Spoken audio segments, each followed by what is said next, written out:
নমস্কার বন্ধুরা, অপুর সঙ্গে চ্যানেলে আজকের আমার রেসিপি খিচুড়ি। আপনারা দেখুন, দেখলে আপনাদের পছন্দ হলে লাইক করুন, শেয়ার করুন, সাবস্ক্রাইব করুন, ভালো ভালো কমেন্ট দিন।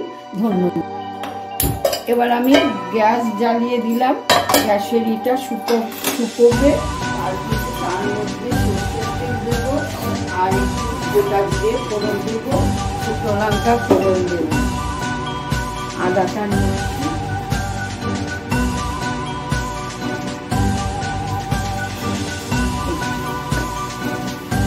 জিরে গুঁড়ো লাগবে,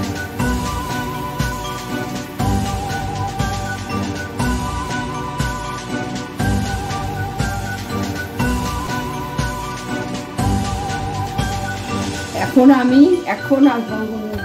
যে পাত্রতে করছি জল ছিল শুকিয়ে নিলাম।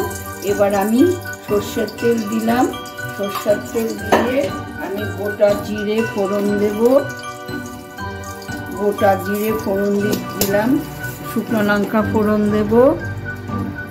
এর মধ্যে শুকনো লঙ্কাটা একটু ভাজা ভাজা মতন হবে, তখন আমি চাল ডালটা ছেড়ে দেব। খুন্তি নিলাম, নুন তো কাছেই আছে, আর এটা একটু ভাজা ভাজা হোক।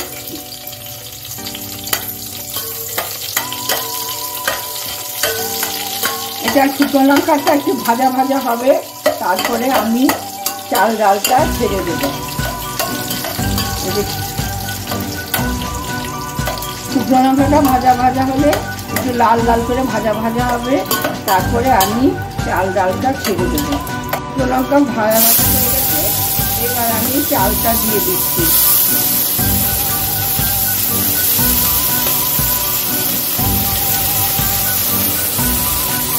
চালটা দিয়ে নাড়াচাড়া করে ডালটাও দিয়ে দেবো। আমি যেভাবে করি সেভাবেই আমি ভোগের খিচুড়ি, আমি কালী পুজো করেছিলাম, সেখানেও ভোগের খিচুড়ি আমি রান্না করেছিলাম। কেননা আমরা তো ব্রাহ্মণ বংশের সন্তান, আমরা নিজেরাই ভোগের খিচুড়ি করি, আমরা লোক দিয়ে করাই না বা কোনো ঠাকুর দিয়ে করাই না, সেই জন্য আমরা নিজেরাই করি। আমি যেভাবে করি সেইভাবেই আমি করছি, এটাও সেইভাবেই করছি। এবার ডালটা দেব, এই ডালটা দিয়ে দিলাম,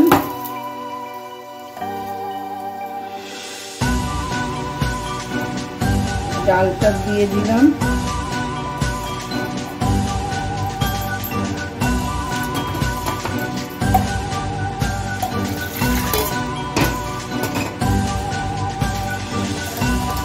আমার খিচুড়ি খেয়ে সবাই খুব প্রশংসা করে। আপনাদের কাছে কেমন লাগবে সেটা আমি বলতে পারছি না, আশা করি নিশ্চয়ই ভালো লাগবে। চাল ডালটা কষানো হয়ে গিয়েছে, এবার আমি জল ঢেলে দিচ্ছি। জল ঢেলে দিয়ে আমি আরও জল দেব, আগে কড়াইশুঁটিগুলো দিয়ে দিচ্ছি, তারপরে হলুদ দেব, জিরের গুঁড়ো দেব, দেব নুন দেব। হলুদ গুঁড়োটা দেখি কালারটা কেমন হলো, বেশি হলুদ দিলে তো ভাল লাগে না, আর সামান্য একটু হলুদ দেবো, তাহলে হয়ে যাবে। ব্যাস, হলুদ দেবো। এবার নুন দেব, নুন দিচ্ছি, এক চামচ নুন দিলাম।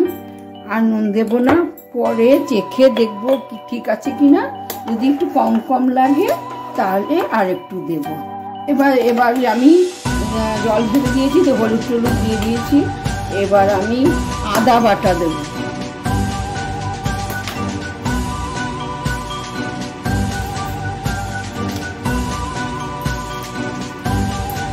আদা বাটা দিলাম। আদা বাটা দিলে নাড়াচাড়া করবো।